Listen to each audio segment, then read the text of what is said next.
వినాయక చవితి మరో 10 రోజులే ఉంది. ఈ ఖైరతాబాద్ పెద్ద గణేశుడు అందరికీ దర్శనం ఇవ్వడానికి చకచక రెడీ అవుతున్నాడు. ఇప్పటికే మొత్తం విగ్రహం పని అంతా పూర్తి అయిపోయింది. వైట్ పెయింట్ వేసిర్రు. దాని మీదకెళ్ళి ఇంకా డిఫరెంట్ కలర్స్ వేయాల్సి ఉంది.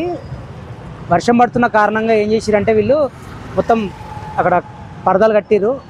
గణేశుడి విగ్రహానికి వేసిన వైట్ కలర్ అంతా ఇప్పుడు ఇంకా పచ్చిగా ఉంటుంది కదా, వర్షం నీళ్ళు పడితే ఇబ్బంది అవుతుంది అని చెప్పేసి అట్లా వేసిర్రు పరదాలు. ఇంకా రంగుల పని అయితే ఇంకా జరగాల్సి ఉంది. సో మొత్తానికి ఇప్పుడు మనం ఖైరతాబాద్ గణేశుడి మండపం దగ్గర అప్డేట్స్ తెలుసుకునేటివి మనకు యాక్టివిటీ ఎక్కువ ఏం జరుగుతున్నదంటే మన ఉప మండపాల పనులు మనం రెండు వైపులా చూస్తున్నాం కదా.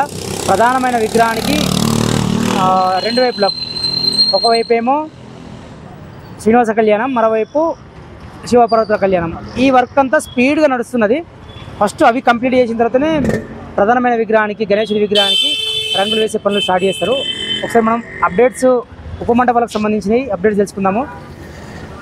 ఈ వీడియో పూర్తి వరకు చూడండి. మనము ఈ ఉప మండపాలలో జరుగుతున్న ఈ కళ్యాణ ఘట్టాలని చాలా ఇంట్రెస్టింగ్ విషయాల్ని మనం తెలుసుకుందాం. చాలామంది ఉప మండపాలు రెడీ అవుతున్నాయి కదా, చాలామంది దర్శనం చేసుకోవడానికి వస్తున్నారు, సెల్ఫీలు కూడా తీసుకుంటున్నారు. ఇది కుడివైపు ఉన్న ఉప మండపము శ్రీనివాస కళ్యాణ ఘట్టము. విగ్రహాలు అయితే చాలా అద్భుతంగా రెడీ అయిపోయినాయి. శ్రీనివాసుడు, పద్మావతి అమ్మవారు, మధ్యలో ఆకాశరాజు పెళ్లి క్రతు దగ్గర ఉండి నిర్వహిస్తున్నారు. విగ్రహాలు అయితే చాలా అద్భుతంగా ఉన్నాయి.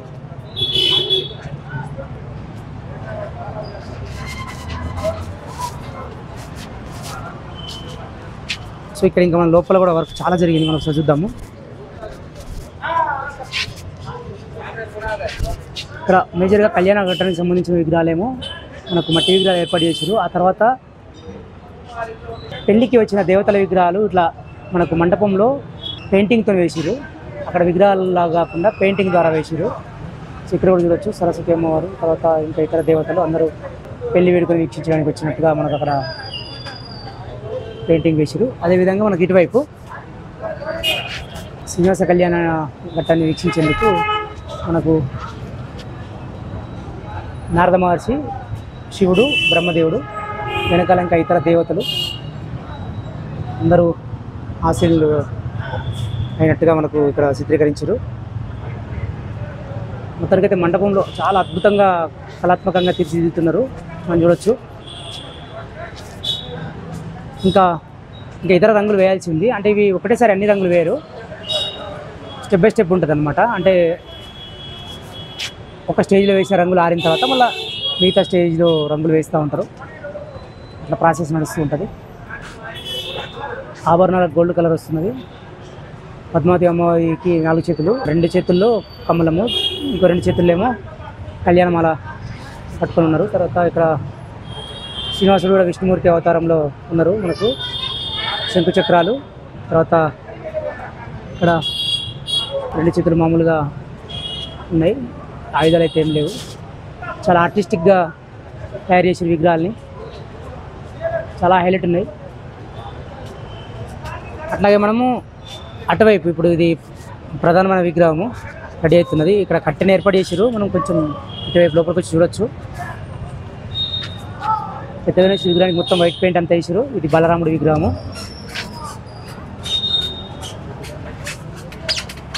అట్లాగే స్వామివారి పాదాలు చాలా బాగుంది అసలు. పంచ తర్వాత చాలా పెద్దగా ఉంది, మొత్తం 70 అడుగులు పైకి. సో మనం ఈ విగ్రహం అంతా కంప్లీట్ అయిన తర్వాత దూరం నుంచి తీస్తే మొత్తం విగ్రహం అంతా కనబడుతుంది. కాకపోతే మనం ఇప్పుడు ఈ కట్టెల లోపలికి వచ్చి తీస్తున్నాం కదా, సో మనకు ఇంతవరకే కనబడుతుంది. ఇక్కడ మూషికం, రావుకేతువులకు సంబంధించిన వర్క్ కూడా మొత్తం వైట్ పెయింట్ అయిపోయింది. ఇక ఇతరత్ర రంగులు వేయాల్సింది. సో మనం ఇటు నుంచే అవతల వైపు మండపం దగ్గరికి వెళ్దాం. కొంచెం ఇక్కడ మనం సైడ్కి చూసుకుంటే గణేశుడి కొన్ని ఫీచర్స్ మనం చూడవచ్చు. ఇక్కడ గద ఉంది కదా, స్వామివారి ఎడమ చేతిలో ఒక గద వస్తుంది, చాలా పెద్దగా ఉంది. ఈ కర్రలన్నీ తీసేస్తారు ఇంకా రంగులన్నీ వేసిన తర్వాత. గద అయితే చాలా అద్భుతంగా ఉంది, ఇంత పెద్దగా ఉందో కదా. సో ఇట్లా అటువైపు ఏమో కుడివైపు శ్రీనివాస కళ్యాణ ఘట్టం ఉన్న ఉపమంటపము, ఇక్కడ మధ్యలో విగ్రహము, తర్వాత ఇటు లెఫ్ట్ సైడు శివపార్వతుల కళ్యాణ ఘట్టంకి సంబంధించిన ఉపమంటపం. ఇక్కడ కూడా చూడొచ్చు మనం వైట్ పెయింట్ వేసారు. తర్వాత ఆభరణాలకు సంబంధించి కిరీటము, ఆభరణాలు ఇవన్నీ కూడా రంగులు వేసారు. ఇంకా ఇవి ఆరిన తర్వాత మళ్ళీ ఇంకా ఇతరత్ర రంగులు వేస్తారు. చాలా డీటెయిలింగ్గా ఉన్నాయి విగ్రహాలన్నీ కూడా. శివుడు, ఇక్కడ పులి చర్మం, దానికి కూడా ఇంకా రంగులు వస్తాయి. జంధ్యము, తర్వాత రుద్రాక్షమాల, చేతులకు మెడలో రుద్రాక్షమాల, తర్వాత పాము, తలపై నిలవంక, గంగా దార, ఇంత మధ్యలో విష్ణుమూర్తి, శివుడి కళ్యాణ ఘట్టాన్ని దగ్గర నుండి జరిపిస్తున్న విష్ణుమూర్తి చేత కూడా చక్రము, శంకు, పెళ్లి కథ దగ్గర నుండి జరిపిస్తున్నట్టుగా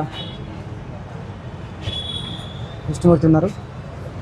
అదేవిధంగా ఇటు వెనకాల వైపు ఇంకా అక్కడ ఏదైతే శ్రీనివాస కళ్యాణ ఘట్టం దగ్గర ఏ విధంగానైతే గోడల మీద బొమ్మలు వచ్చినాయో దేవుల బొమ్మలు, అట్లాగే ఇక్కడ కూడా వస్తున్నాయి.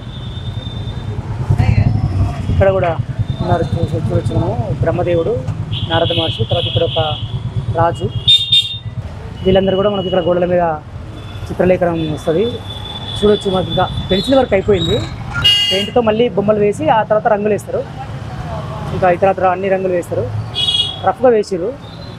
అట్లాగే మనం ఇంకా అంతే. ఇక్కడ వేరే ఇటువైపు గోడల మీద ఏం విగ్రహాలు వస్తలేవు. వస్తాయి కావచ్చు, పెన్సిల్తోనైతే ఏమి వేయలేదు ఇంకా ఇప్పటి వరకు. సో అక్కడ వచ్చినాయి కాబట్టి కుడివైపు ఉపమంటపంలో కూడా రెండు వైపుల గోడల మీద మనకు దేవతల బొమ్మలు వచ్చినాయి కాబట్టి ఇక్కడ కూడా వస్తాయి అనుకుంటున్నాం. చూడొచ్చు మనం. ఇంకా శివపార్వతుల కళ్యాణం చాలా అద్భుతంగా వేసారు. స్పెషల్ అట్రాక్షన్గా ఉన్నాయి.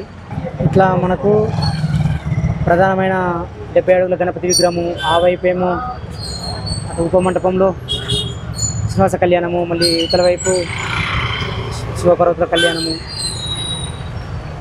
అయోధ్య రాముడి విగ్రహము, తర్వాత ఇట్లా రాముడి విగ్రహం కూడా అక్కడ వస్తుంది. మేము చూసినాం కదా, అది రాముడి విగ్రహము, బలరాముడి విగ్రహం. సో మనం స్టార్టింగ్లో చూపించినాం. అయితే మళ్ళీ ఇక్కడ శివపార్వతుల కళ్యాణం. సో మనం గణేశుడి విగ్రహాన్ని ఈ నవరాత్రులు మనం దర్శించుకోవడానికి వచ్చినప్పుడు ఇక్కడ ఉపమంటపాల్లోని ఇతర దేవతల్ని కూడా దర్శించుకొని తరించవచ్చు.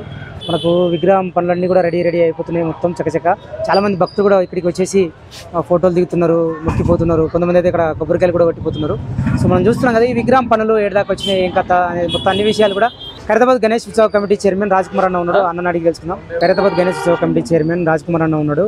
అన్న అడిగి తెలుసుకున్నాం. అన్న పనులు ఏడాదాకా వచ్చినాయి? అన్న అన్ని పనులు కంప్లీట్ అయిపోయాయి. పెయింటింగ్ పని ఒకటి బాగుంది అనమాట.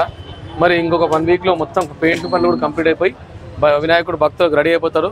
మీరు మనకు ఈ రోజు చూస్తే 26 అంటే 4, 5, 7, 12 రోజులు అంటే 11 రోజులు సమయం ఉంది. బట్ ఒక 1 వీక్లో మాత్రం మొత్తానికి పనులు అనేది కంప్లీట్ అవుతాయి. దర్శనానికి రెడీ చేస్తామని అనుకుంటా ఉన్నాం. 3-4 తారీఖు వరకు రెడీ అయిపోతుంది. ఓకే అన్న, ఇప్పుడు మనకు ఉపమంటపాల్లో చాలా అట్రాక్టివ్ దాని సైడ్ లో పెయింట్లు ఏవైతే వేసారో అక్కడ విగ్రహాలు తయారు చేసి ఉంటే మనకున్న టైం తక్కువ ఉంది కాబట్టి దానిలో ఆ సెటప్ మొత్తం పెయింట్ లో చూపిస్తా ఉన్నాం భక్తులకు.